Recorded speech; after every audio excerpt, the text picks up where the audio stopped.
Hey guys, welcome back to MFO. Thanks for tuning in to another episode. It's Wednesday.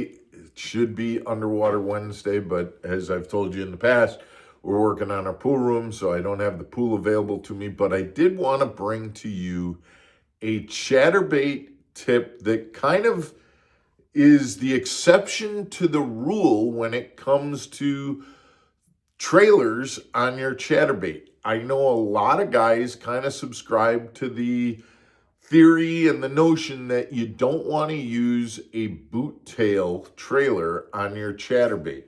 The whole idea of a chatterbait is that it runs very erratically and kind of hunts. And a boot tail basically counteracts that hunting action. It keeps that bait, it works against the blade of the bait, and it keeps that bait running truer than it would if you have some kind of a straight tail minnow behind your chatterbait. That part I agree with, to be honest. But today I'm going to show you how a certain type of boot tail actually can give you that hunting action and can really trigger more bites. Stick around, guys. We're going to show you that when we come back.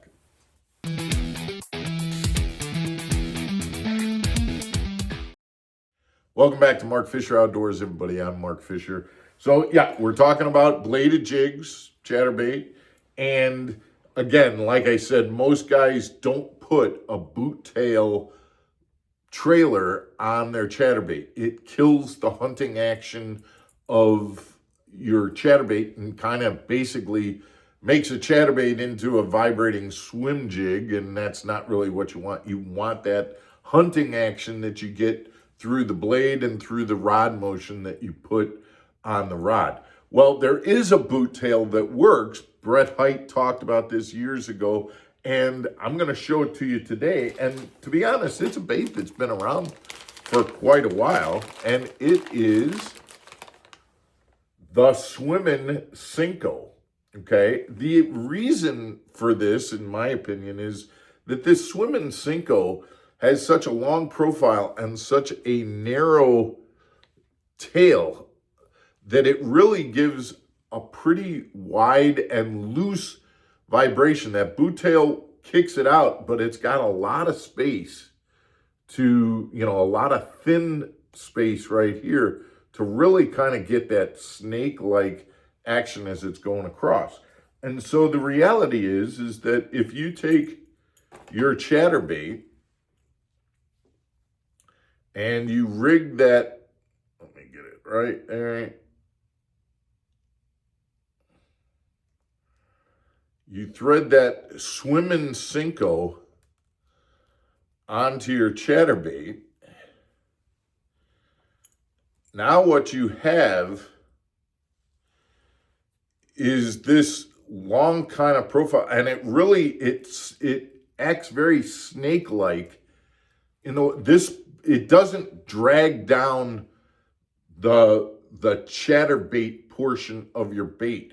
It gives you that snake-like kind of look, and it still hunts back and forth and the tail kicks and all of that. So putting a Swimmin' Senko on the back of your chatterbait doesn't kill the action of a chatterbait. You can still give it those rod twitches, get that blade to kick and not kick and hunt to the left and hunt to the right.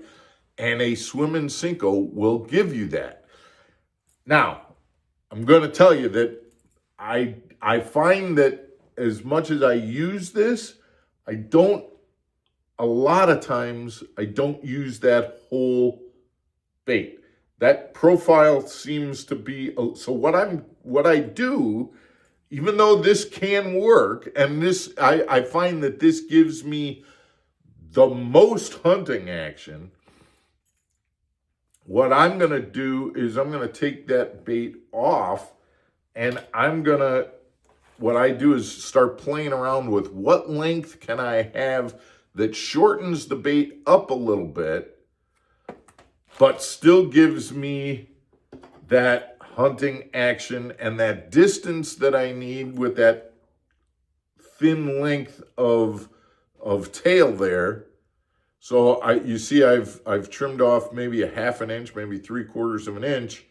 And now when I put that on, I get a little bit more compact, but it's still got quite a bit of tail there. And then I throw this and I kind of pay attention to, am I still getting that hunting action? Have I killed it? If I trim this way back to here, now I don't have much more. I mean, it's not a whole lot different than if I put just a boot tail Kitech on or something like that, and I lose that hunting action.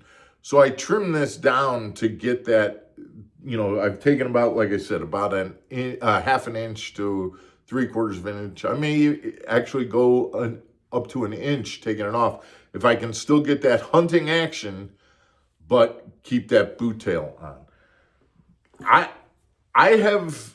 This is something that I just started using last year. And from an application standpoint, guys, the time to use this, in my opinion, is in the springtime. When you're first throwing baits, pre-spawn, those bass are in those isolated patches of grass. They haven't moved up shallow, but they're coming up to those pre-spawn,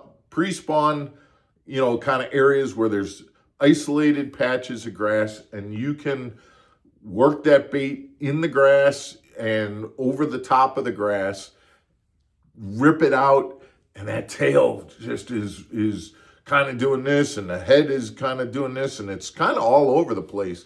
It really triggers those bass to bite in the pre-spawn, prior to, we're coming up to the time that this is going to be a trailer. In fact, this will be a trailer that I have on my chatterbait when I'm fishing in Florida if I'm looking for pre-spawn bass. So guys, didn't get a chance to show you the bait in the pool, but wanted to give you that tip because it is something that's coming up. Make sure you get some swimming Senkos to use on the back of your chatterbait, and we'll see you again tomorrow for another episode of Mark Fisher Outdoors. Take care, everybody.